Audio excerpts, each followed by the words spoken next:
உலக மக்கள் எல்லோருக்கும் வணக்கம். இது உங்கள் அம்பிகை ஜோதிடம். நான் உங்கள் ஜி கோபால் பேசுகிறேன். இன்னைக்கு நம்ம பேசக்கூடிய தலைப்பு என்னன்னா, தமிழ் புத்தாண்டு பலன்கள். அப்ப அந்த தமிழ் புத்தாண்டை நம்ம எப்படி கொண்டாட போகிறோம் அப்படிங்கிறத நம்மளுடைய முன்னோர்கள் நம்மளுக்கு வழிவகுத்து கொடுத்திருக்கிறாங்க. இப்ப அது பார்க்க போனா ஒரு சிலர் ஆகப்பட்டது நல்ல முறையில் கொண்டாடுறாங்க, இன்னொரு சிலர் ஆகப்பட்டது அதை எப்படி கொண்டாடுறதுன்னே தெரியாம இருக்கிறாங்க. இப்ப இந்த புத்தாண்டு பிறக்கும் போதே அந்த புத்தாண்டு செழிப்பாக பிறக்கணும், இந்த புத்தாண்டுல நம்ம சில விஷயங்கள் சாதிக்கணும், நம்முடைய ஆம்பிஷன் சக்சஸ் ஆகணும், இந்த வருஷம் நம்மளுக்கு ரொம்ப திருப்தியா இருக்கணும் அப்படிங்கிற ஆசைகள் எல்லாத்துக்குமே இருக்கும். அப்போ இந்த புத்தாண்ட குமரி மாவட்டத்துல சித்திரை கனி காணுதல் அப்படிங்கிற விஷயத்த குமரி மாவட்டத்துல ரொம்ப சிறப்பா கொண்டாடிட்டு இருக்கிறாங்க. அதே மாதிரி நம்மளுடைய முன்னோர்கள் நம்ம சைட்லயுமே இந்த சித்திரை கனி காணுதலை ரொம்ப திருப்தியா செஞ்சுட்டு இருந்தாங்க. இப்ப கொஞ்சம் குறைஞ்சு போயிருச்சு. அதை நாம எப்படி செய்யறது அப்படிங்கிறது மீண்டும் நீங்க இந்த வீடியோவை பார்த்துட்டு யார் யார் எல்லாமே சித்திரை இந்த வருஷ பிறப்ப கொண்டாடுறதுக்கு தெரியாதோ அவங்களும் பார்த்து நல்லபடியாக கொண்டாடணும் அப்படிங்கிற கோசம் தான் இந்த பதிவு போடுறோம். அப்போ இந்த பதிவின் மூலமாக இந்த சித்திரை கனி காணுதலை நம்ம எப்படி கொண்டாடுறோம்னா, இந்த சித்திரை பிறப்பதற்கும் முந்தின நாளே நாம இந்த ஒரு தாம்பூல தட்டை ரெடி பண்ணிக்கணும். அது போக மா, பலா, வாழை இந்த 3 கனிகளும் ரொம்ப முக்கியம். அது போக நம்ம எக்ஸ்ட்ரா கனிகளும் வாங்கிக்கலாம். இப்போ மாதுளை வாங்கலாம், ஆரஞ்சு வாங்கலாம், ஆப்பிள் வாங்கலாம். இது எல்லாத்தையுமே தட்டத்தில் சேர்த்து வச்சுக்கலாம். இதற்கூட ஒரு எலுமிச்சை கனியும் நம்ம சேர்த்து வச்சுக்கணும். அது போக வெத்தலை பாக்கும் இது கூட சேர்த்து வைக்கணும். அது போக இந்த சொரணம்னா தங்கம். இப்ப நம்ம வீட்டில் இருக்கக்கூடிய வளையலோ மோதிரமோ செயினோ இந்த மாதிரி விஷயங்கள் ஏதாவது இருந்துச்சுன்னா அதுல ஒரு சிலதை எடுத்து அந்த தட்டுல வச்சுக்கணும்.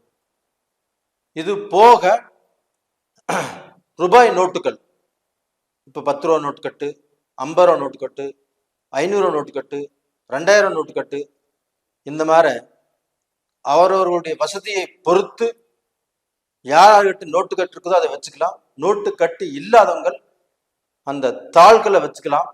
அதுவும் இல்லாதவர்கள் அந்த காசை வச்சுக்கலாம். இதை எல்லாமே வைத்து அதனுடன் ஒரு கண்ணாடி, முகம் பார்க்கக்கூடிய கண்ணாடியை அதுல வச்சுக்கணும். இதை பார்க்க போனா நம்ம படுக்க போகும்போது நம்மளுடைய தலைமேட்டில் நாம கண் விழித்தால் எந்த பக்கம் விழிப்புமோ அந்த டைரக்ஷன் பார்த்து வச்சுக்கணும். சார், நாங்க எங்க அப்பா அம்மா இருக்கிறாங்க, எனக்கு மகன் மருமகள் இருக்கிறாங்க, பேத்தி பேரங்க இருக்கிறாங்க, எல்லாரும் ஒவ்வொரு ரூம்ல படுக்கிறோம், இது எப்படி சார் அப்படின்னு கேட்டீங்கன்னா, இப்போ ஒவ்வொரு ரூம்லையும் நீங்கள் தனித்தனியாக தனிப்பட்ட முறையில வச்சுக்கோங்க. அப்ப அதிகமான பல வகைகள் வைக்க முடியலன்னா அதுல கொஞ்சம் கொஞ்சமாக அந்த பல வகைகளை வச்சு மா, பலா, வாழை வச்சு அது கூட எக்ஸ்ட்ரா கனியில் இருந்தாலும் வச்சு ஒவ்வொரு ரூம்லையுமே நீங்க பார்க்க போனா உங்களுடைய தலைமையேட்டு பக்கத்துல வச்சுக்கிறது ரொம்ப நல்ல விஷயம். இதை வச்சுட்டு காலையில எந்திரிச்ச உடனே ஃபர்ஸ்ட் அந்த கனிகளை பார்க்குறோம். அது போக நம்ம அந்த சொர்ணத்தை பார்க்குறோம், அந்த காசை பார்க்குறோம்.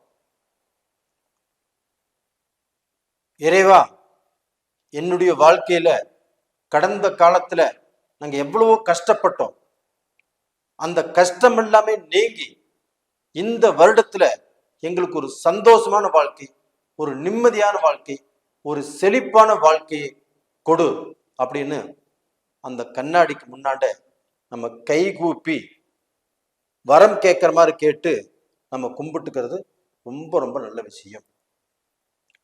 அப்ப அதை கும்பிட்டதுக்கு அப்புறமாகப்பட்டது நம்மளுடைய காலை கடன்களை எல்லாமே முடிச்சுட்டு குளிச்சுட்டு அந்த தாம்பூல தட்டை கொண்டு போய் அந்த பூஜை அறையில வச்சுட்டு முந்தின நாளே அந்த சாமிக்கு போட வேண்டிய மாலைகள், அந்த தெய்வத்துக்கு தேவையான எல்லா பொருளும் வாங்கியிருப்போம். அதை எல்லாமே சாமிக்கு போட்டுட்டு அந்த அன்னைக்கு வாங்க வேண்டிய பொருள் என்னன்னா உப்பு, மஞ்சள். இது ரெண்டையும் மட்டும்தான் நீங்க இந்த வருஷ பிறப்பு அன்னைக்கே வாங்கணும். அதுக்கு முந்தின நாள் வாங்கினீங்கன்னா அது கூடாது.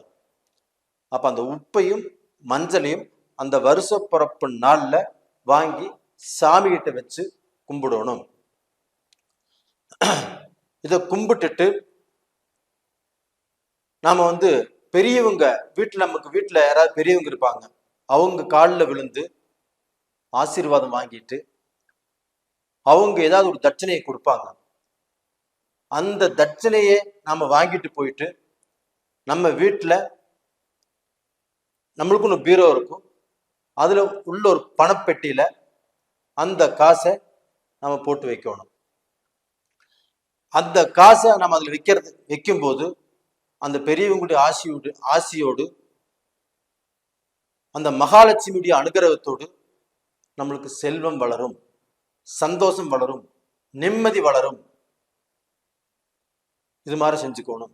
இதுக்கு அடுத்தபடியாக பார்த்தீங்கன்னா நம்ம வீட்டில் அந்த அன்னைக்கு அறுசுவை உணவு சாப்பிட்றது ரொம்ப நல்ல விஷயம்.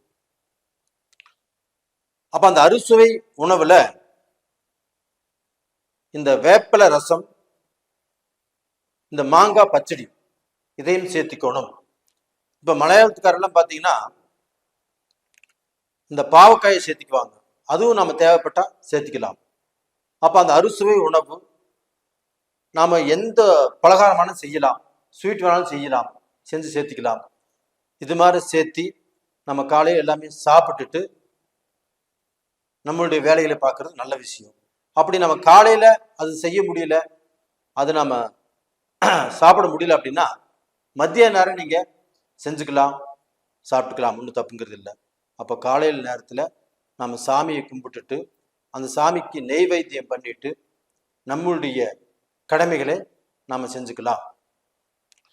அப்ப இது மாதிரி நம்ம அந்த அறுசுவை உணவு செஞ்சு அந்த அறுசுவை உணவுல நம்ம வீட்டுக்கு யாரையாவது நம்ம சாப்பிட்றதுக்கு அழைச்சிருப்போம். இல்லைன்னா நம்மளுக்கு அக்கம் பக்கத்தில் உள்ளவங்களோ இல்லை யாராவது பக்கம் வேண்டப்பட்டவங்களோ இவங்களுக்கு நம்ம அன்னதானம் செய்வது ரொம்ப ரொம்ப சால சிறந்தது. அப்ப இந்த நாள்ல இந்த அன்னதானம் செய்வதுங்கிறது ரொம்ப ரொம்ப நம்மளுக்கு நல்ல விஷயம். இப்படி இந்த அன்னதானம் செய்வதால் இந்த சித்திரை கனி காணுவதனால கண்டிப்பாக நம்மளுடைய வாழ்க்கையில கடந்த காலங்கள்ல இருந்த கஷ்டத்திலிருந்து விலகி, வறுமையிலிருந்து விலகி, சோதனையிலிருந்து விலகி, அந்த சோதனையே இல்லாமல் தடை இல்லாத ஒரு சந்தோஷமான ஒரு ஐஸ்வர்யமான வாழ்க்கையை அந்த மகாலட்சுமி நமக்கு கொடுப்பாங்க. கண்டிப்பாக இதை செய்யுங்க. உங்களுக்கும் அந்த மகாலட்சுமியுடைய அனுகிரகம் நிறைஞ்சிருக்கும். கண்டிப்பா நல்லா இருப்பீங்க. நேயர்களே, இந்த பதிவு பிடிச்சிருக்குன்னு நினைக்கிறேன்.